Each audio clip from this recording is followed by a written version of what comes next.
They found the journal, but what was written inside made search and rescue wish they hadn't.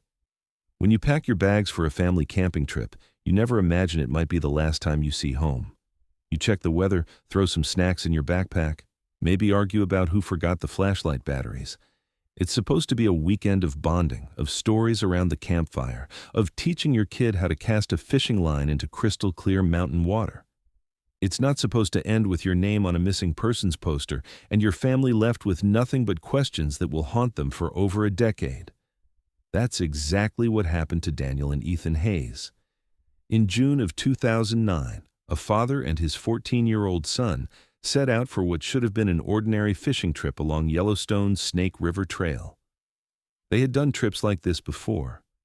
Daniel was an experienced outdoorsman, the kind of guy who could read a topographic map like it was the morning newspaper and who never went anywhere without his compass and a backup plan.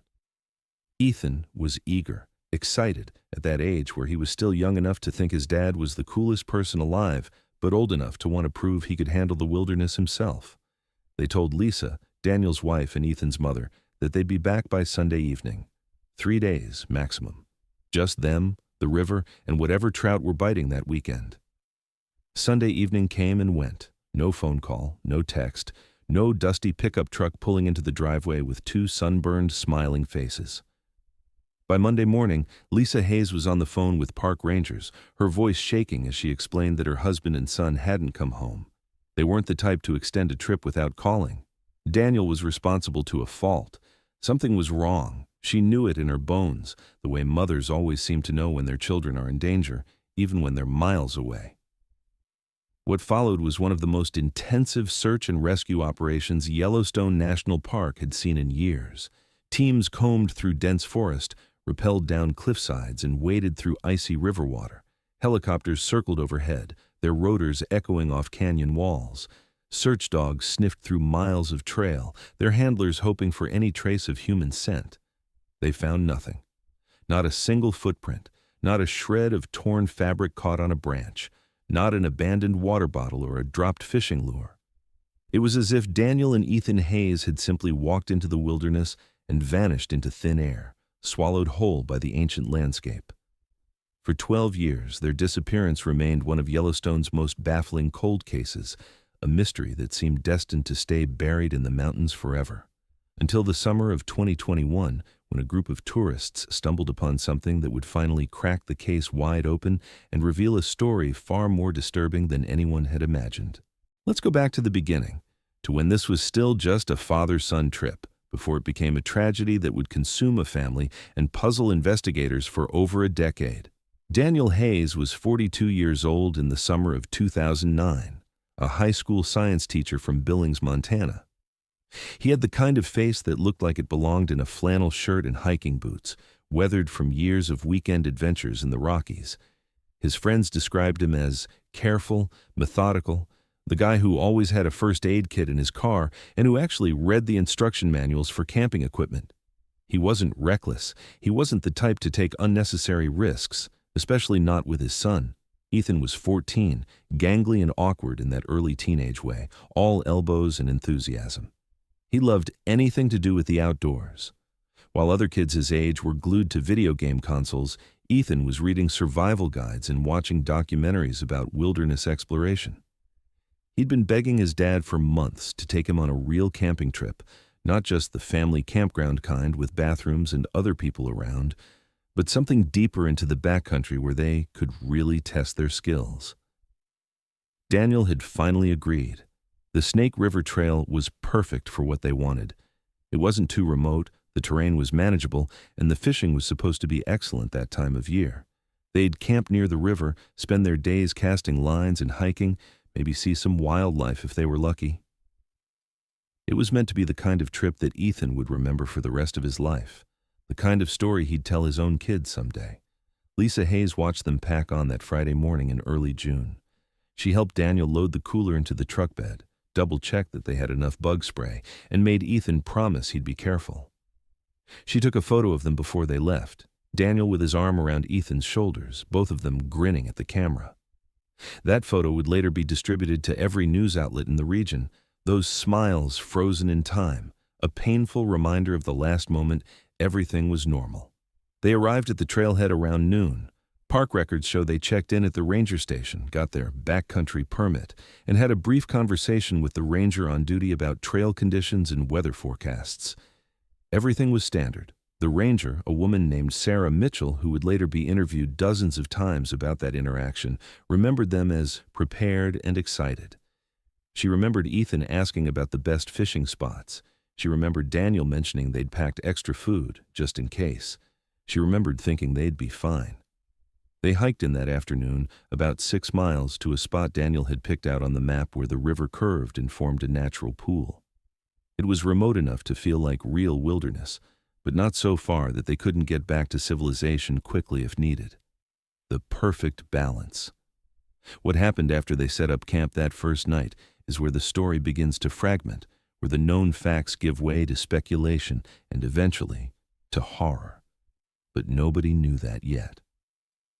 For 3 days, as far as anyone outside the park was concerned, Daniel and Ethan Hayes were just 2 more visitors enjoying Yellowstone's beauty, completely unaware that they were living the final days of their lives. Lisa Hayes tried not to worry on Saturday. Daniel had said they might not have cell service, that she shouldn't expect to hear from them until they got back. She occupied herself with errands, with cleaning the house, with trying not to check her phone every 5 minutes. By Saturday night, she was pacing. By Sunday morning, she was calling mutual friends, asking if maybe Daniel had mentioned a change of plans, maybe they decided to stay an extra day. Deep down, she already knew. Mother's intuition, gut feeling, whatever you want to call it, she knew something had gone terribly wrong. When they still weren't home by Sunday evening, she called the park. The ranger who answered tried to be reassuring. People extended their trips all the time. Cell service was spotty. They'd probably just lost track of time, caught up in the beauty of the wilderness. But Lisa insisted, and by Monday morning, protocol kicked in. Search and rescue teams mobilized quickly. In those first crucial hours, everyone assumed this would be a straightforward operation. Maybe the Hayes had gotten lost, taken a wrong turn on the trail. Maybe one of them had twisted an ankle and they were holed up waiting for help. Maybe their gear had gotten wet and they'd had to make an emergency shelter. There were a dozen reasonable explanations that didn't end in tragedy. The team started at the last known location, the trailhead where Daniel and Ethan had signed in. They followed the Snake River Trail, calling out names, looking for any sign of passage. The trail itself was well maintained, clearly marked. It wasn't the kind of place where experienced hikers just disappeared. But that's exactly what seemed to have happened. By the second day of searching, the operation had expanded. More teams arrived, more helicopters, more resources. They brought in cadaver dogs, though nobody wanted to say out loud what that implied. They interviewed other hikers who'd been in the area that weekend. A couple from Denver remembered seeing a man and a teenage boy on Friday afternoon heading east on the trail. The description matched. After that, nothing. It was Sarah Mitchell, the ranger who'd checked them in, who first walked to their supposed campsite location based on the coordinates Daniel had written on his permit. She found the spot, a beautiful clearing near the river bend, shaded by pines. But there was no tent, no fire ring, no evidence anyone had camped there at all. This was the first real clue that something was deeply wrong. Daniel had specifically marked this location. He'd told the ranger this was where they'd be. So why hadn't they camped there? Had they changed their minds? Had something happened before they even reached the site? The search teams fanned out from that location, expanding their radius. They checked every tributary, every game trail, every possible route the Hayes might have taken. Yellowstone is vast, over 2 million acres of wilderness, but the area where Daniel and Ethan should have been was relatively contained. They should have been findable. Days turned into weeks. The massive search operation began to scale back as the probability of finding them alive dwindled. The official stance became recovery rather than rescue. Lisa Hayes was informed, as gently as possible, that after this much time, the best-case scenario was that her husband and son had died quickly, perhaps from a fall or a sudden medical emergency, and that their bodies would eventually be found. She refused to accept it. While the official search wound down to periodic sweeps and occasional follow-ups, Lisa became a fixture at the park. She hiked the trails herself, printed and distributed flyers, organized volunteer search parties on weekends. She learned to read topographic maps, studied weather patterns, interviewed every ranger and every hiker who'd been in the area. She became an expert on her family's disappearance, driven by a desperate need for answers. The theories multiplied. Some people thought Daniel and Ethan had encountered a grizzly bear. Yellowstone had a healthy bear population, and attacks, while rare, weren't unheard of. But bear attacks leave evidence: torn clothing, scattered gear, signs of struggle. There was none of that. Others speculated about an accident.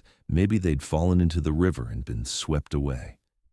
But the Snake River in that area wasn't particularly dangerous in early June, and both Daniel and Ethan were strong swimmers. Some whispered about foul play, though there was no evidence of that either, no signs of conflict with other hikers, no reason anyone would want to harm them. The most frustrating theory was simply that they'd gotten lost, but Daniel was too experienced for that. He had a compass, a map, a GPS device. Getting lost badly enough to die from it would require a series of catastrophic errors that didn't fit with everything anyone knew about Daniel Hayes. As months turned into years, the case grew cold. The missing persons posters faded in the sun. The news cycle moved on to other tragedies. Park rangers would occasionally mention the Hayes case when giving safety talks, using it as a cautionary tale about how even experienced outdoorsmen could vanish without a trace. Lisa never stopped looking. She kept searching every summer, kept hoping that maybe this would be the year someone found something, anything, that could tell her what happened to her family.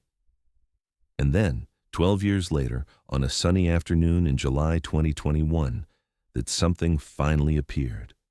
The group of tourists who made the discovery weren't looking for anything in particular. They were 3 college students from Seattle, taking a gap year to explore national parks before starting their careers. Emma, Jake, and Marcus had been hiking the backcountry for a week, following a route that took them through some of Yellowstone's less traveled areas. They'd veered slightly off the main trail, following what looked like an old game path toward a clearing where they wanted to set up camp for the night. The area was dense with undergrowth, the kind of place that doesn't see many human visitors. Emma was in the lead when she nearly tripped over something hidden in the brush. At first, she thought it was just a pile of old trash, the kind of thing inconsiderate campers sometimes left behind. But as she pushed aside the branches and pine needles that had accumulated over years, she realized she was looking at camping equipment. A tent so weathered and torn it was barely recognizable. A backpack, its fabric rotted and covered in moss. A sleeping bag that had become home to generations of insects. Something about it felt wrong. This wasn't just abandoned gear. It was ancient, like it had been sitting there for a very long time. Jake pulled out his phone to take pictures, though he knew they probably wouldn't have service to post them until they got back to civilization. Marcus started carefully moving items around, and that's when he found it. A journal. It was in a waterproof case, which had protected it from the worst of the elements, though the cover was still stained and warped. The pages inside were readable, covered in handwriting that started out neat and controlled, but became increasingly erratic as the entries progressed. The first page had a name written on the inside cover: Daniel Hayes. None of the students recognized the name immediately, but something about finding a journal in the middle of nowhere, attached to gear that looked like it had been abandoned for years, sent chills down their spines. Emma made the decision to take the journal and the backpack with them, to turn them over to park rangers as soon as possible. They hiked out the next morning, cutting their trip short. By the time they reached the ranger station and explained what they'd found, several rangers had gone very still. The older ones remembered the Hayes case. Within hours, the location the students described was crawling with investigators. The discovery site was about 3 miles from where Daniel and Ethan should have camped, in an area that had been searched back in 2009, though not exhaustively. The terrain was difficult, the vegetation thick. It was entirely possible the search teams had walked past this spot without seeing the gear hidden beneath years of natural accumulation. Lisa Hayes received a phone call that evening. After 12 years of silence, of wondering, of nightmares about what might have happened, she was being told that they'd found her husband's journal. She was being told that they'd found the camp. She was being told that there might finally be answers. She was also being told to prepare herself for what those answers might reveal. The journal was handed over to investigators who documented every page, every word, every desperate scratch of pen on paper. Then they gave Lisa a copy. She read it that night, alone in her living room, and what she found there broke her heart in ways she hadn't imagined were still possible.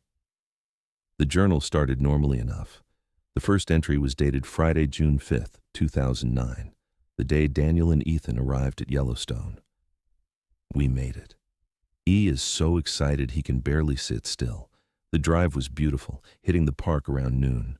Checked in with the ranger, got our permit, and now we're heading to our spot. E keeps asking if we'll see wolves. I told him maybe, but probably not up close. The weather is perfect. I couldn't have asked for a better weekend for this. He's at that age where these memories really stick, and I want this to be special. Lisa made us promise to be safe. We will be. This is going to be great. The entry was optimistic, full of the kind of enthusiasm you'd expect from a father excited to spend quality time with his son. The handwriting was neat, the tone light. The second entry, dated Saturday morning, continued in the same vein. Slept great. E woke me up at dawn, insisting we get to fishing. We hiked to the river and spent the morning there. He caught his first trout, should have seen his face. Took a photo with his camera, cooked the fish for lunch, and it tasted better than anything we've ever made at home. There's something about food cooked over a campfire in the wild that just hits different. This afternoon we explored the area a bit, found a cool rock formation E wanted to climb. Kept him on a short leash, metaphorically speaking. Not taking any chances, everything is perfect. So far, nothing unusual. Just a father and son having exactly the trip they'd planned. The third entry, Saturday evening, was where things started to shift. Something strange happened tonight. We were getting ready for bed when we heard sounds. At first I thought it was just wildlife, maybe elk or something moving through the trees, but it sounded closer than that. E heard it too. He got nervous, asked if it was a bear. I told him probably not. Bears usually don't get that close to campfires. But I'll admit, it made me uneasy. The sound stopped after a while. Probably nothing, but I'm keeping the bear spray close tonight, just in case. The handwriting was still controlled, but you could sense the first hint of concern creeping in. Sunday's entry was shorter, written in the afternoon based on the timestamp. Didn't sleep well. Kept hearing those sounds again, on and off through the night. In the morning, I decided we should move our camp. I know we're supposed to stay at the coordinates I gave the ranger, but something feels off about this spot. E thinks I'm being paranoid, but I'm his dad. Better paranoid than sorry. We packed up and hiked further into the backcountry. Found a new spot that feels more secluded, more protected. E skinned his knee during the hike, nothing serious, but I used some of our first aid supplies. We'll stay here tonight and head back tomorrow. Should still make it home on time. This was the decision that would prove fatal. By moving from their original campsite, Daniel had made them impossible to find. The search teams would later calculate that the new location was over 3 miles from where anyone was looking, in a direction that didn't make strategic sense. If Daniel had just stayed put, if he'd ignored his unease, the story might have ended very differently. Monday's entry was where the journal took a dark turn. We're lost. I don't understand how, but we are. I tried to backtrack this morning, but nothing looks familiar. The GPS isn't getting a signal, and my compass is giving me readings that don't match the terrain. E is trying to be brave, but I can see he's scared. I'm scared too, though I can't let him know that. We've been walking for hours. My map shows we should have hit the main trail by now, but there's nothing. Just more forest, more of the same. E's knee is bothering him, slowing us down. We're rationing our food. We have maybe 2 days' worth if we're careful. Water isn't a problem. There are streams everywhere. But we need to find our way out before the food runs out. I keep thinking about Lisa, about how worried she must be. E asked me if we're going to die. I told him no. I told him I'd get us home. I have to believe that. The handwriting was messier now, the letters larger, written with more pressure. You could feel the panic starting to set in. Tuesday's entry was brief. Still lost. E's knee is getting worse. He's limping badly now. We've been moving slower. I tried to make a signal fire, but the wood is too damp. Why is everything wet? It hasn't rained. Found some berries. Don't know if they're safe, but we ate them anyway. E threw up an hour later. Stupid. Should have known better. We're in trouble. Real trouble. Wednesday. E has a fever. He can barely walk. We've stopped moving, made a shelter in place. I gave him the last of the antibiotics from the first aid kit, but I don't think it's working. The sounds are back. Voices, maybe. I can't tell if they're real or if I'm losing it. E says he hears them too, though. Says they're calling his name. I keep the fire going all night. Something is out there. I know it. This entry was when things became truly disturbing. The mention of voices was particularly chilling. Investigators would later debate whether Daniel and Ethan were hallucinating from dehydration and stress, or if they'd genuinely heard something, though what that something might have been was never determined. Thursday's entry was harder to read, the handwriting shaky. He can't walk anymore. Fever is worse. I tried to carry him, but I'm too weak. We've been out here too long. I don't know what day it is anymore. The voices keep coming. They sound human, but they're not. Can't explain it. They move through the trees, but I never see them. E is delirious, talking to them like they're friends. I tried to make him stop, but he won't listen. I should have never moved the camp. I should have stayed where we were supposed to be.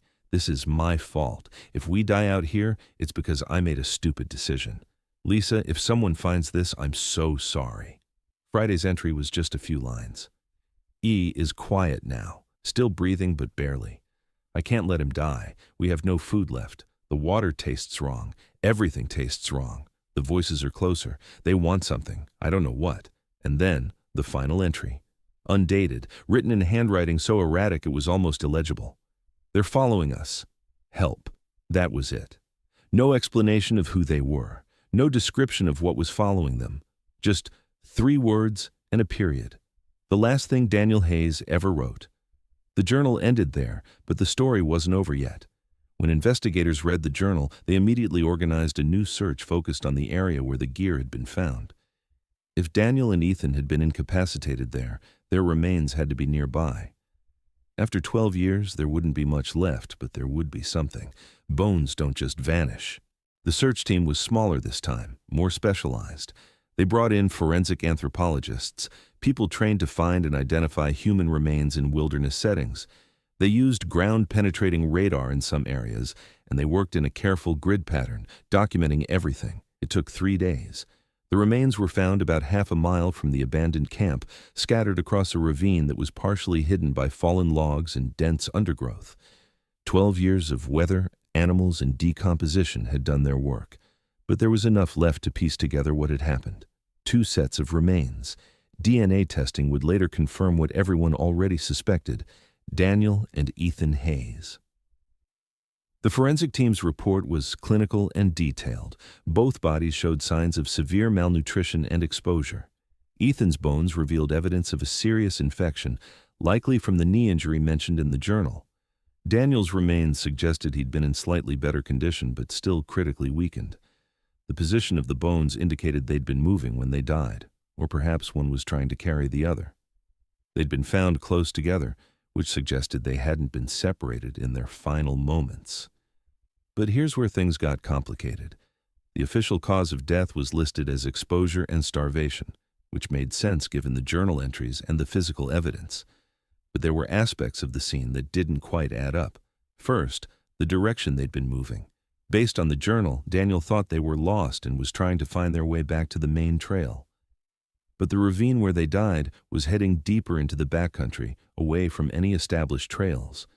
It was the opposite direction from where they should have been going. Second, the condition of their gear back at the camp. Some items were missing entirely. The tent was there, but both their backpacks were gone. Daniel's was eventually found with the journal, but Ethan's was never recovered. Their fishing gear was at the camp, but their sleeping bags weren't. It looked like they'd packed some things, but not others, making decisions that didn't follow any logical pattern. Third, and most disturbing, were the marks found on some of the trees near the camp. Deep scratches, too high to be from any known animal in the area, that looked almost like claw marks, but not quite. They could have been from a tool, but what tool, and why would Daniel or Ethan have been carving up trees when they were dying? The investigation tried to answer these questions. They interviewed wildlife experts about the sounds Daniel might have heard. Elk can make eerie vocalizations, especially during certain times of year. Mountain lions, though rare in that specific area, weren't impossible. There were explanations if you wanted them. But the voices Daniel mentioned were harder to rationalize. Sound can do strange things in mountain terrain, echoes and wind creating auditory illusions that sound almost human. Stress and dehydration can cause hallucinations. People who are dying of exposure often experience confusion and delirium, making choices that seem irrational to outsiders, but made perfect sense in their compromised mental state. The official report concluded that Daniel and Ethan Hayes died of natural causes related to their exposure to the elements after becoming lost. The case was closed. The remains were released to Lisa Hayes for burial. But the report didn't answer everything, and it certainly didn't satisfy everyone who'd followed the case. Lisa Hayes buried her husband and son in a small ceremony attended by family and close friends. After 12 years of not knowing, she finally had her answer. They were gone. They'd died in the wilderness, likely frightened and in pain, and there was nothing anyone could have done to prevent it once Daniel made that fateful decision to move their camp. But Lisa wasn't entirely satisfied with the official explanation. She'd read the journal dozens of times, analyzing every word, and something about it didn't sit right with her. Daniel was careful, she told reporters who followed up on the story after the remains were found. He was paranoid about safety. He would have never moved that far off trail without a good reason. And the voices, he mentions them multiple times. He wasn't the type to hallucinate. Something scared him, something real. She wasn't alone in her doubts. The case attracted attention from people interested in unexplained disappearances, particularly the subset of cases that occur in national parks. Yellowstone has a long history of people vanishing, some found, some never seen again. The park's vastness, its unpredictable weather, its wildlife, and its terrain all combine to create an environment where things can go wrong quickly. But some disappearances have elements that are harder to explain. People found miles from where they should have been, experienced outdoorsmen making uncharacteristic mistakes, reports of strange sounds, of feeling watched, of panic that seemed to have no clear source. The Hayes case fit this pattern. Daniel's journal described exactly that kind of inexplicable panic, that sense that something was wrong in a way he couldn't articulate. One theory that gained traction was that Daniel and Ethan had encountered someone else in the wilderness, someone who hadn't been accounted for in the investigation, perhaps another hiker, someone unstable or dangerous who'd frightened them into running. But there were no reports of anyone suspicious in the area that weekend, and no evidence of foul play on the remains. Another theory focused on the sounds themselves. Some researchers suggested that what Daniel heard might have been infrasound, low-frequency sound waves that are below the range of human hearing but can still affect the body. Infrasound can be produced by natural phenomena like wind moving through canyons or shifting geological formations. The effects of infrasound on humans include feelings of unease, paranoia, and in some cases, auditory hallucinations. Could Daniel and Ethan have been caught in an area where natural infrasound was being generated, causing them to panic and flee? It was an interesting hypothesis, but impossible to prove 12 years after the fact. A wildlife biologist offered yet another explanation. She suggested that Daniel and Ethan might have unwittingly camped near an active predator's territory, possibly a mountain lion. While mountain lions typically avoid humans, a protective mother with cubs could be aggressive. The sounds Daniel heard could have been the lion's vocalizations, and the feeling of being followed could have been real. Mountain lions are ambush predators who sometimes track potential prey for long periods. The deep scratches on the trees could have been territorial markings. But this theory had its own problems. There was no physical evidence of a mountain lion encounter, no tracks, no scat, nothing that would suggest a big cat had been in the immediate area. And mountain lion attacks, when they do occur, are violent and quick. They don't involve days of stalking prey through the forest. The most prosaic explanation, and the one most experts settled on, was simply that Daniel and Ethan got lost, panicked, made poor decisions in their compromised mental and physical state, and died as a result. It was tragic, it was preventable, but it wasn't mysterious. People die in the wilderness every year from similar circumstances. The human mind is fragile under extreme stress, and the journal entries reflected that deterioration. Lisa eventually came to accept this explanation, though a part of her always wondered. She established a scholarship fund in Daniel and Ethan's names for students pursuing outdoor education, with a strong emphasis on safety and preparation. She wanted something positive to come from the tragedy, some way to ensure that other families didn't have to go through what she had. The tourists who found the gear, Emma, Jake, and Marcus, all said the experience changed how they approached wilderness travel. They'd been young and perhaps a bit cavalier about the risks. Finding evidence of a tragedy, holding that journal in their hands, had made those risks very real. "You think you're invincible when you're young," Emma said in an interview months later. "You think bad things happen to other people, people who aren't prepared or who make stupid mistakes." But Daniel Hayes was prepared. He knew what he was doing, and he still died out there. It's humbling. It makes you realize that nature doesn't care how experienced you are. One bad decision, one piece of bad luck, and everything can go wrong so fast. The Park Service used the case to update their safety protocols. They now more strongly encourage campers to stay at their designated sites unless there's a clear emergency. They've increased the frequency of ranger patrols in certain areas. They've improved their GPS loaner program for hikers who don't have their own devices. But they can't eliminate the risks entirely. Yellowstone is wild. That's the point. That's what draws millions of visitors every year. And wildness comes with danger.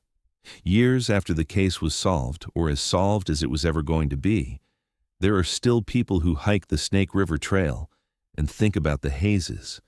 Some avoid the area where the camp was found entirely, believing it's somehow cursed or haunted. Others go specifically to that spot, leaving small tributes, flowers, or notes for the father and son who died there. The journal itself has never been publicly released in full. Lisa holds the original, and the Park Service has a copy in their files. The excerpts that were shared with the media were carefully selected, the most disturbing passages either redacted or summarized. Lisa felt that some of what Daniel wrote in those final entries was too personal, too raw, too frightening to be public consumption. But those who've read the complete journal say that the passages that were held back paint an even darker picture than what was released. References to shapes in the trees that didn't move like animals. A mention of Ethan talking to someone who wasn't there, having full conversations with empty air. Daniel's growing conviction expressed in increasingly frantic sentences that they weren't alone and that whatever was with them wasn't human. These could all be explained as the ravings of a dying man, neurons misfiring as his brain was starved of oxygen and nutrients. Or they could be something else. The truth is, we'll never know exactly what Daniel and Ethan experienced in their final days. We have the journal, we have the physical evidence, but we don't have their living testimony. We can't ask them what they saw, what they heard, what they felt. We can only piece together a narrative from the fragments they left behind. And that narrative is incomplete. This is the frustrating reality of cases like this. Even when the mystery is solved, even when remains are found and causes of death are determined, there are always gaps, always questions that can't be answered. The human need for a complete story, for closure, for understanding, often goes unfulfilled. Lisa Hayes said it best in one of her final interviews about the case. "I know how they died, but I don't really know what happened to them, and that's something I have to live with." But there's one more piece to this story. One detail that didn't come out until years after the remains were found, a detail so small it almost got lost in the shuffle of the investigation, but so significant it reframes everything. In 2023, a retired park ranger named Tom Bradley was doing an interview for a podcast about unsolved mysteries in national parks. He'd worked at Yellowstone for 30 years before retiring in 2015, and he'd been part of the original search for Daniel and Ethan Hayes back in 2009. During the interview, he mentioned something he'd never told anyone outside the investigation team. It had seemed insignificant at the time, just one of hundreds of small details that got logged and then forgotten. But after learning about what was written in the journal, it had bothered him for years. On the Monday morning when the search for the Hayeses officially began, Before anyone knew they were in serious trouble, another report came in. A pair of bird watchers had been hiking a different trail about 5 miles from where the Hayes should have been camping. They'd come across something unusual, a tent set up off-trail in an area where camping wasn't permitted. They'd approached to let whoever was there know they were in violation of park rules. But the tent was empty. Not just empty, but abandoned, food left out, spoiling in the sun, gear scattered around, a campfire that had burned itself out days before, judging by the cold ashes. Park rangers went to check it out. They cleared the illegal camp, packed up the abandoned gear, and filed a report. The tent had no identification in it, no wallet or ID that would say who it belonged to. Just generic camping equipment, none of it particularly new or distinctive. The assumption was that someone had camped illegally, had perhaps encountered an emergency, and had hiked out in a hurry to get help, intending to come back for their stuff. It happened occasionally. The gear sat in Park Service lost and found for the required holding period, and when no one claimed it, it was eventually donated. No one connected that abandoned camp to the Hayes disappearance. Why would they? It was in a completely different area, 5 miles away through difficult terrain. The timelines didn't match up either. Based on the condition of that illegal camp, it had been abandoned for at least a week before Daniel and Ethan even arrived at Yellowstone. But here's the thing Tom Bradley mentioned in that podcast interview, the thing that made him uneasy in retrospect. One of the items found at that abandoned camp was a journal.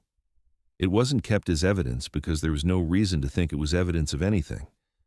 The ranger who cleared the camp had flipped through it briefly, saw that it was full of what looked like nature observations and personal thoughts, nothing that would help identify the owner, and had packed it away with the rest of the gear. Bradley, who'd been the one to sort through the donated items later, had read more of that journal out of curiosity. What he found disturbed him enough that he'd actually kept it instead of donating it with everything else, though he'd never officially logged this decision. The journal described a solo camping trip. The author, who never gave their name, had come to Yellowstone seeking solitude and perspective. The early entries were peaceful, full of descriptions of wildlife and landscapes and philosophical musings about the beauty of nature. But then, about 3 days into the trip, the tone shifted. The writer described hearing sounds at night, voices in the forest that didn't sound quite human, a feeling of being watched, of seeing shadows that moved wrong. The entries became shorter, more panicked. The final entry, dated approximately 10 days before Daniel and Ethan arrived at Yellowstone, said simply, "I can't stay here. Something is wrong with this place. I'm leaving everything and hiking out. I don't care about the gear, I just need to get out." Bradley had kept that journal in a box in his garage for years. It had nagged at him, but he'd never known what to do with it. There was no crime, no missing person associated with it. Someone had freaked themselves out in the woods and left. It happened. But when he heard about the contents of Daniel Hayes' journal, about the voices and the fear and the sense of being followed, the similarities were impossible to ignore. Bradley turned his copy of that earlier journal over to investigators in 2023. They analyzed it, tried to track down who might have written it, but the trail was cold. Whoever had abandoned that camp had never come forward, had never reported it, had apparently just disappeared back into their regular life and never spoken about their experience. The handwriting analysis couldn't definitively link it to any missing persons cases from that time period. The observations in the journal didn't include anything specific enough to pinpoint exactly where the person had been camping, just somewhere in the backcountry north of the Snake River area. But the implications were staggering. If this journal was real, if someone else had experienced something similar in roughly the same area just days before the Hayes arrived, then Daniel's fear might have been more justified than anyone thought. Maybe he wasn't hallucinating. Maybe he didn't make poor decisions because of stress-induced panic. Maybe there really was something in that area that triggered a primal fear response, something that made two separate groups of people, days apart, so terrified they abandoned their gear and fled. But what could that something be? The theories exploded online when Bradley's revelation became public. People who'd been following the case for years suddenly had new material to dissect. Forums dedicated to unexplained disappearances lit up with speculation. Some people latched onto the infrasound theory with renewed vigor.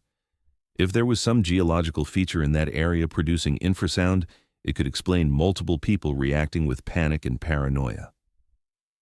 Natural gas leaks from underground vents can also cause hallucinations and feelings of dread, though no such leaks have been documented in that specific area of Yellowstone.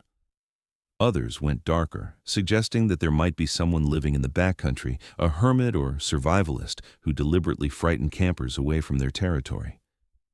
But this raised the question: if such a person existed and had been doing this since at least 2009, why had there been no other reports? Why just these two journals? The paranormal enthusiasts had their own explanations, talk of entities and energies and places where the veil between worlds was thin. These theories were unprovable and unscientific, but they tapped into something primal, the ancient human fear of the unknown wilderness. Lisa Hayes was shown Bradley's journal. She read it in one sitting, tears streaming down her face. "He wasn't crazy," she said afterward. "I knew he wasn't crazy." Something happened out there, something real. But what comfort was that, really? Knowing that Daniel's fear might have been justified didn't bring him back. It didn't explain why he died. It just added another layer of mystery to a case that already had too many. The revelation of the second journal did something unexpected.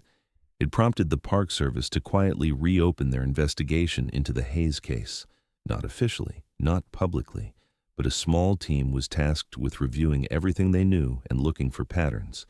They pulled records of every disappearance and every unusual incident reported in the general area of the Snake River Trail for the past 20 years. What they found was unsettling. There had been 7 other cases where hikers had reported feeling intensely frightened in that region, frightened enough to abandon their planned routes and hike out early. None of them could articulate exactly what had scared them. "It just felt wrong," was the common phrase.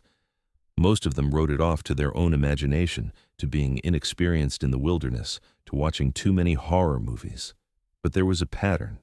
These incidents clustered in the same general area, roughly a 5-square-mile zone that included where Daniel and Ethan had moved their camp and where the earlier abandoned camp had been found. There had also been 3 other disappearances in the broader region over the past 30 years. All 3 were solo hikers, all 3 were experienced, and all 3 were eventually found dead from exposure and starvation, having apparently gotten lost despite their experience level. None of them had left journals, so there was no way to know if they'd experienced the same phenomena as the Hazies. The Park Service brought in an environmental consultant to survey the area. They tested soil samples, measured sound levels, mapped geological features. They found nothing anomalous. The area was, by all scientific measures, completely ordinary. A wildlife expert did a thorough survey of animal activity in the region. She found evidence of the usual Yellowstone fauna: elk, deer, smaller mammals, some bear sign though not concentrated in that specific zone. Nothing that would explain repeated incidents of human panic. The investigation eventually concluded with a non-conclusion. They acknowledged there seemed to be something about that particular area that affected some people negatively, but they couldn't identify a cause. Their recommendation was to increase ranger patrols and to add warning signs advising campers to stay on marked trails and to immediately report any feelings of distress or disorientation. It was bureaucratic, unsatisfying, and probably the best anyone could do given the lack of concrete evidence. But it meant that, in some official capacity, the Park Service was acknowledging that something strange had happened to Daniel and Ethan Hayes. It wasn't just bad luck or poor judgment. There was a factor, unidentified but real, that had contributed to their deaths. Lisa Hayes took some small comfort in that acknowledgement. It validated what she'd felt all along, that her husband wasn't at fault, that no amount of preparation could have saved them from whatever they encountered. So here we are, at the end of this story. And you're probably waiting for me to tell you what really happened. You want the explanation that ties everything together, that makes sense of all the strange details and contradictions. But I can't give you that, because the truth is, we don't know. We know the facts. Daniel and Ethan Hayes went camping in Yellowstone in June 2009. They moved their camp from the designated site for reasons that seemed sound to Daniel at the time. They got lost. They died from exposure and starvation. Their remains were found 12 years later, along with a journal that documented their final days. We know there was at least one other person who experienced something similar in the same area around the same time, who fled in fear and left no trace. We know that area of Yellowstone has a small but statistically notable history of incidents involving unexplained fear and disorientation. But we don't know why. Maybe there's a natural explanation we haven't found yet.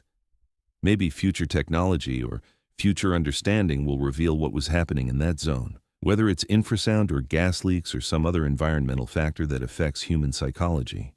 Maybe it was just coincidence, a statistical cluster that feels significant, but is actually just random chance in a park that sees millions of visitors and has thousands of miles of wilderness where anything can happen. Or maybe there's something about that place that we simply don't understand, something that exists outside our current framework for explaining the world. The Hayes case has become something of a cautionary tale in outdoor recreation communities. It's used in wilderness survival courses as an example of how quickly things can go wrong, even for experienced people. It's used in psychology courses as an example of how extreme stress affects decision-making. It's used in missing persons investigations as a reminder to never give up searching. Because answers, even if they take 12 years to find, are possible. But it's also become something else, a modern ghost story. People tell it around campfires. They share it on internet forums. They make YouTube videos dissecting every detail. It's tapped into our collective unease about the wilderness, about the places where cell phones don't work and where you can truly be alone with whatever else is out there. And maybe that's appropriate. Maybe every generation needs their mysteries, their reminders that despite all our technology and knowledge, there are still things we don't understand. There are still places where the rules feel different, where the ordinary explanations don't quite fit. Yellowstone is one of those places. It's beautiful and deadly in equal measure. It's a reminder that we're not separate from nature, we're part of it, subject to its whims and its dangers. When you walk into the wilderness, you're entering a space where human control is an illusion. Daniel Hayes knew that intellectually. He respected the wilderness, prepared for it, tried to do everything right. And it still wasn't enough. That's the real horror of this story, isn't it? Not the unexplained voices or the mysterious fear, but the simple fact that sometimes doing everything right still leads to tragedy. Sometimes there is no villain, no mistake you can point to and say, that's where it went wrong. Sometimes bad things just happen. Ethan Hayes was 14 years old. He had his whole life ahead of him. He died in the woods with his father, probably scared, definitely in pain, far from home and his mother. There's no making sense of that.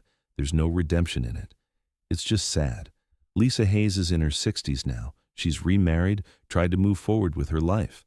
But she still visits Yellowstone once a year, hikes to the area where her family died, and sits there for a while.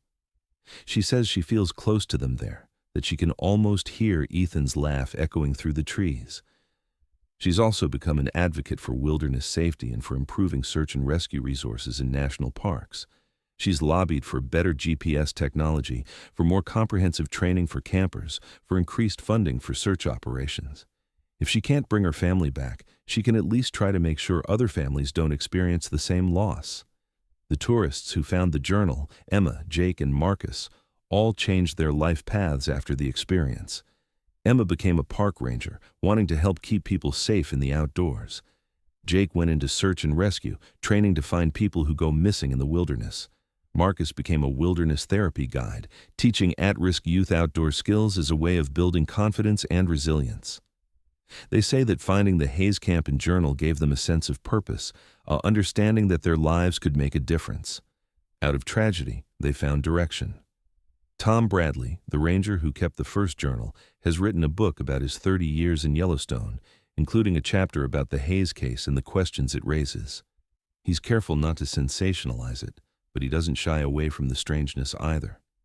He believes there are places in the wilderness that we should approach with more caution, not because of any supernatural explanation, but because we simply don't understand all the factors that can affect us out there. The area where Daniel and Ethan died is still accessible to hikers, though it's now marked with small memorial plaques and warnings about staying on established trails. Some people avoid it, Others seek it out, wanting to experience the place for themselves to see if they feel anything unusual. Most report that it seems perfectly normal. A beautiful stretch of forest, quiet and peaceful. Nothing ominous about it at all.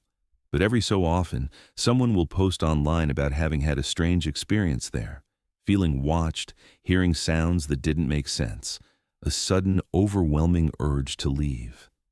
These reports are anecdotal, unverifiable. They could be the power of suggestion, people who know the story and therefore interpret normal wilderness experiences through that lens. Our brains are pattern-seeking machines, prone to finding meaning where there might be none. Or maybe, just maybe, there really is something about that place. I've spent months researching this case, talking to everyone involved, reading every report and every piece of evidence. I've hiked the trails myself, stood where Daniel and Ethan's tent was found, tried to understand what they might have experienced, and I still don't have answers. Just more questions. But here's what I've learned. The wilderness is not a park. It's not a playground. It's not a backdrop for our Instagram photos and our adventure stories. It's wild. It's indifferent to human life. It operates by rules that preceded us by millions of years and will continue long after we're gone. When you enter that space, you need to understand that you're a guest, not a master. You need to respect it, prepare for it, and recognize that despite all your preparation, you might encounter something unexpected. Something that doesn't fit into your understanding of how the world works. Daniel Hayes tried to do everything right. He was prepared, experienced, careful, and he still couldn't save himself or his son. That's not a failure on his part. That's just the reality of the wilderness. If you take anything from this story, take this. Tell someone where you're going. Stay where you say you'll be. If something feels wrong, head back immediately. Don't push deeper. Bring more supplies than you think you need. And understand that no matter how much you prepare, there's always an element of risk. Most importantly, remember that the wilderness doesn't owe you an explanation. It doesn't owe you a story that makes sense. Sometimes people go into the woods and don't come back, and we never fully understand why. The Hayes family learned this the hardest way possible. Their story is a tragedy, but it's also a reminder. A reminder to respect the wild places, a reminder that we're not as in control as we like to think, a reminder that mystery still exists in the world. And maybe that's not entirely a bad thing, even when it's frightening. Lisa Hayes said something to me at the end of our last interview that stuck with me. She said, "I'll never know exactly what happened to Daniel and Ethan in those final days, and I've made peace with that. Not knowing is its own kind of hell, but it's also, in some ways, a mercy. I can imagine they were together at the end, that they weren't alone, that maybe they didn't suffer as much as I fear. The unknown lets me hold on to that hope, even as it torments me.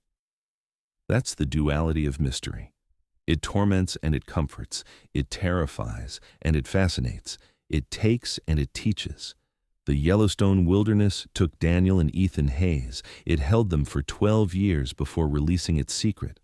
And even now, even with their remains found and buried, even with the journal read and analyzed, the wilderness hasn't truly released them. They remain part of its story, part of its legend, part of the warning it whispers to everyone who enters. Be careful, be prepared, and understand that out here, anything can happen. That's the real mystery of the Hayes disappearance. Not what happened to them specifically, though that's part of it, but what it reveals about the wilderness itself, about the places that exist beyond our ability to fully understand or control, about the thin line between a beautiful adventure and a fatal mistake. Yellowstone is one of America's most visited national parks. Millions of people go there every year and have wonderful, safe experiences. They see geysers and wildlife, take stunning photos, make memories that last a lifetime. But somewhere in those millions of acres, in the backcountry where the trails fade and the cell signals die, there are places where the rules feel different, where experienced outdoorsmen get lost and never find their way home, where the sounds at night don't quite match anything in the wildlife guides, where the feeling of being watched isn't just paranoia. Daniel and Ethan Hayes found one of those places, and it cost them everything. Their story doesn't have a neat ending. It doesn't have a satisfying explanation. It has remains and a journal and a grieving family and a lot of questions that may never be answered. And maybe that's the point. Not every story gets wrapped up with a bow. Not every mystery gets solved. Sometimes we have to live with uncertainty, with the knowledge that we'll never fully understand what happened. The wilderness has kept its secrets for millions of years. It's not about to give them all up just because we want closure. So we tell the stories, we remember the names, we learn what we can, and we try to do better next time. And we respect the wild places because they've earned it. Daniel and Ethan Hayes went into the wilderness in June 2009, looking for adventure and connection. They found something else instead. Something that scared them so badly they ran from it, deeper into the forest, until they couldn't run anymore. We found them 12 years later. We read their story in Daniel's desperate handwriting. We buried their bones, and we mourned their loss. But we still don't really know what happened to them out there in the dark, under the trees, where the voices called and the shadows moved wrong. And maybe we never will. That's their legacy, a mystery that refuses to be solved, a reminder that for all our knowledge and technology, the wilderness still holds power over us, still keeps its secrets, still takes what it wants, and sometimes it never gives it back.